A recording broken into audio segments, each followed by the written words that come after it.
Hey everyone, so I'm doing a video today on a few tips and tricks on how to be successful with your beauty videos. Lately I've gotten a lot of questions asking how do I get so many subscribers, how do I get views, how do I film my videos, how do I come up with ideas, just a whole bunch of questions from people on Facebook and on Twitter and in the inbox of course. So I'm going to kind of tell you a few of my tips and hopefully they'll help you out. So the first thing, obviously you want to get your channel looking nice, put a background up. When you're choosing your name, kind of think about the name. I think you'll probably want to do something that's easier for people to remember and find. And no offense if you have a bunch of numbers and stuff in your name, but from my experience, it's a lot easier to find something that's kind of spelled out opposed to ABCRQWX597. People can't really remember that. Some people can, but for me, it's easy to have a name or something. A lot of people use something beauty in their name. You can do that if you want people to automatically know that's what your videos are about. I think that kind of helps sometimes. Obviously I had the word makeup in my video, which some people are like, why don't you only do makeup videos if your thing is Megan Hart's makeup? So, yeah, it probably should have been Megan Hart's beauty or something because I don't only do makeup videos. But at least when people hear my name or they see a video of mine, they know that I'm going to be talking about makeup and stuff and they're not, I don't know, it just kind of gives them a heads up, I guess, as to what the video is about. So the first thing you want to do is want to create a video. I've had a lot of people actually say, come check out my channel, and I look and they have no videos. So obviously you're going to want to create a video before you can get anywhere. I would recommend doing an introduction, maybe saying a few things about yourself, how old you are, where you live, or not specifically where you live, but, I guess just where you're from or something, what kind of videos you're planning on making, if people have requests. That's a good thing to kind of start off with because people will comment and leave requests for videos they want to see, and it's kind of just a good way to get ideas and kind of have a little introduction to your channel and explain what you're going to be doing on your channel. The next thing is going to be kind of what videos to make and stuff. For your first few videos, I recommend doing some that are really popular, maybe I know everyday school makeup is popular, what's in my purse videos. If you want to do a makeup collection, you can. Just videos like that people search for a lot.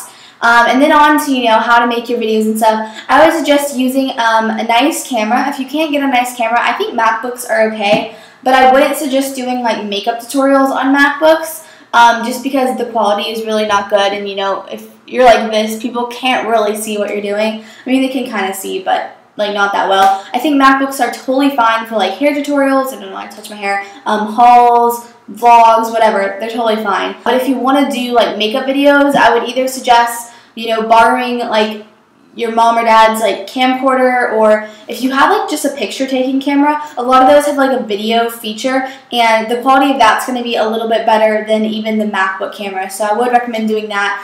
And if you're really into it, maybe you could even ask for a nice camera for Christmas or for your birthday or a graduation present or whatever it is, and maybe your parents would be willing to get you one. I know there are a lot of cameras that aren't too expensive but actually work really well, so just kind of check into that. Maybe read online reviews and stuff about cameras that have good autofocus, good colors, and that kind of thing. The other big thing is lighting. I know that if you have a nice camera and it doesn't look good, it's normally because of the lighting.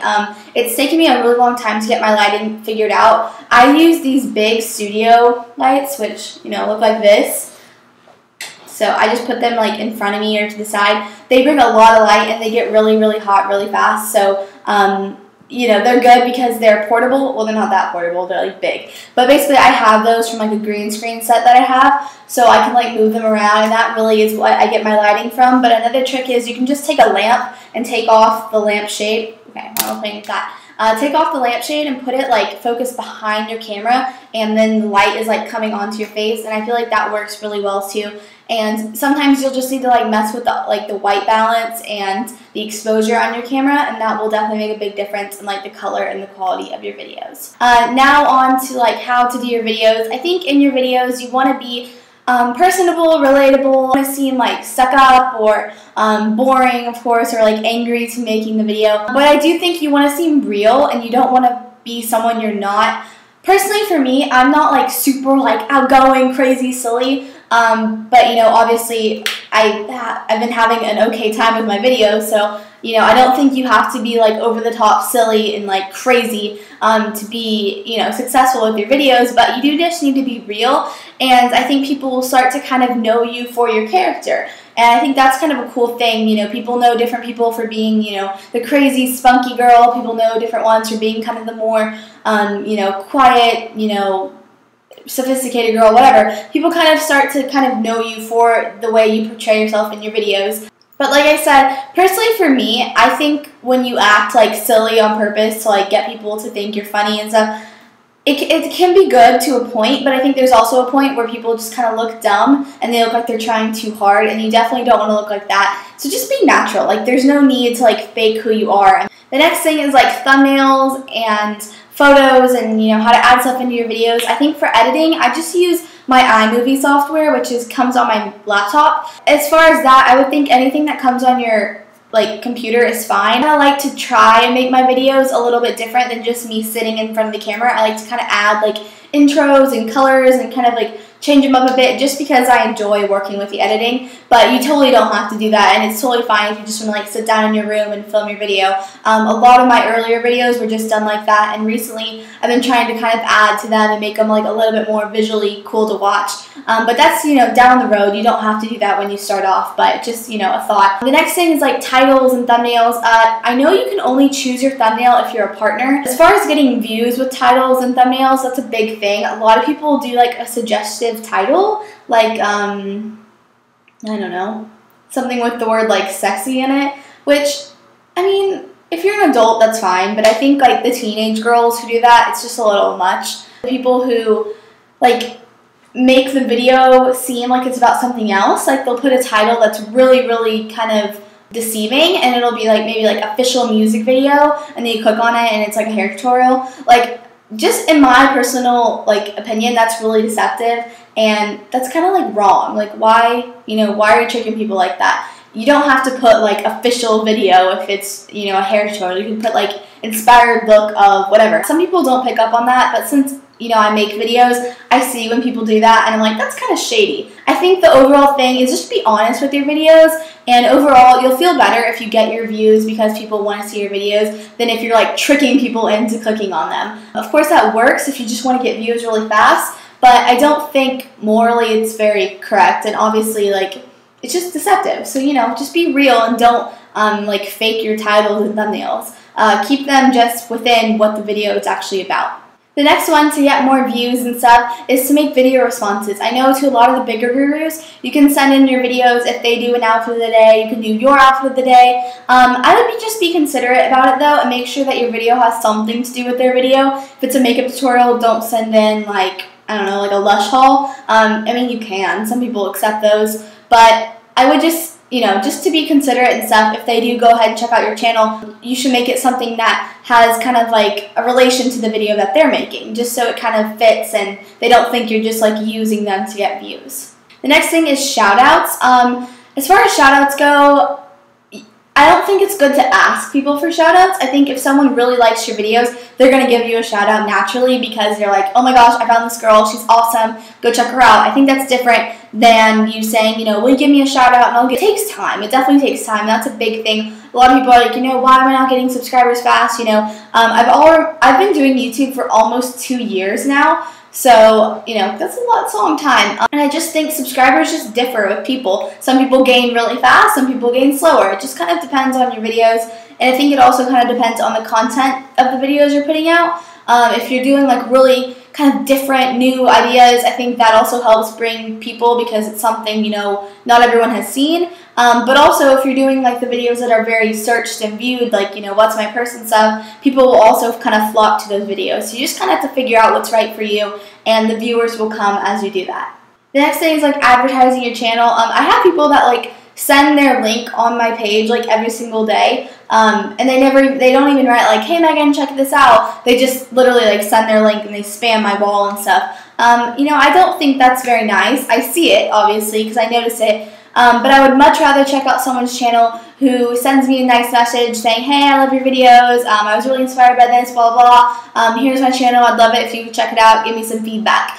more often than not, I do check out their channel and I subscribe and, you know, I write them a comment or something. And I just think that's a lot nicer than, you know, spamming someone else's channel or spamming someone else's video with, like, come check out my contest and stuff. Because a lot of the people in the comments get annoyed by that. You'll see, and they mark your comment as a spam. So if the people in the comments, which are going to be the viewers, don't like that, then most people aren't going to like that. The next way to kind of make friends on YouTube, Twitter. A lot of people talk back and forth through Twitter because it's like immediate and it's fast, and if you write something that kind of catches someone's attention, they'll respond and stuff. So it's a great way to kind of meet people. But overall, don't get too caught up in like meeting friends on YouTube and stuff. A lot of the girls are really sweet, but then again, a lot of them, you know, aren't. So just kind of be careful with who you trust. Definitely don't like say something bad about someone else and then someone else, because the bottom line is you don't know these people, and you know they could go tell the other person very easily. So I would just, you know, be careful about that kind of thing. And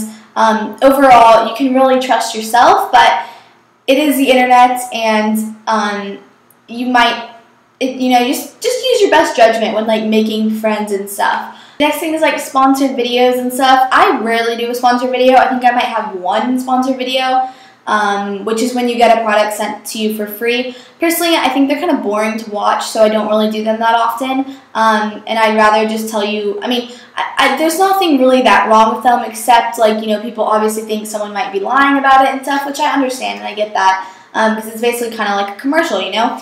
So just, that's kind of your own thing. If you want to do sponsored videos, go for it. If you want to not do sponsored videos, I think that's also really respected by people. People really do pick up on that type of thing. So that's kind of your own thing. Kind of just pick what you would rather do. But personally, I don't really do them. But if you do, that's, you know, that's your thing. That's okay. And lastly is how to deal with like the haters and, you know, people that write mean stuff. Honestly, at first it really did kind of upset me, just because it really frustrated me more than anything. It didn't necessarily make me feel bad, but I was so frustrated. I was like, you know, why do these people care if my nail's chipped? Why do they care if my eyeliner is uneven? I honestly think it's kind of a little bit weird, but, you know, I guess everyone has their own hobbies and stuff. The thing that I don't really understand is because I'm not the type of person who would, like, you know, kind of like follow like a celebrity or something, and I'm not saying I'm a celebrity, I'm not, but I mean like in the sense of I wouldn't like, you know, follow someone as in like I would want to know, you know, where they live, who they go to school with, who they're dating, their family, you know, what their family does. Like, I wouldn't want to know like that much about a person. Like, you know, if I would, you know, I obviously would think they're cool and stuff, but I wouldn't get that into it on wanting to know all their personal information and like wanting to watch their every move and see what they're doing next. It's not my type of thing, but I know there are a lot of people that are like that and like to do that kind of stuff. So I guess maybe I just don't really understand the allure of doing that. But as far as hater comments, there's really not anything you can do about them. When they say something like, oh, I don't like the way your hair looks, I don't like this, I don't like that. I mean, if you want, you can change your stuff to try to like please them, but honestly, I realized that it's not about pleasing them. For some reason, they just don't like you. The only things that like hurt my feelings are when they say, you know, oh my god, I hate her so much, but like, it's almost like I never did anything to them. Like, you know, if you're watching this and you're like a hater person, which you probably are because you watch like all my videos, and I'm not trying to be rude, but the small group of haters that like watch all my videos, you know, watch for mistakes, all this kind of stuff, post about me, I'm going to say I'm sorry for if I ever did anything to you. I don't think I did, but overall, I'm not like a B word and stuff. I don't think I've ever done anything to any of these people that would make me seem like that. But for some reason, you know, they just like to hate people. I don't know. Honestly, it takes a lot less energy to just like someone than to hate someone and to try to be thinking constantly about what, like, bad dirt you can get up on them. So if I were you, I would just, you know, try to be normal and think about how you would feel if someone was saying these things about you. And I know you're going to probably say, like, oh, you put yourself on the internet and stuff. But even if this was real life, I highly doubt you would say any of these things to me. And if you wouldn't say them in real life, don't say them on the internet. You know, that's kind of just like an easy rule to follow. If you wouldn't say it to someone, don't say it on the internet. Just because you're behind your screen name doesn't give you any right to write whatever you want. And even if it does, just think about how it makes you feel. Like, does it really make you feel that much better? I don't know.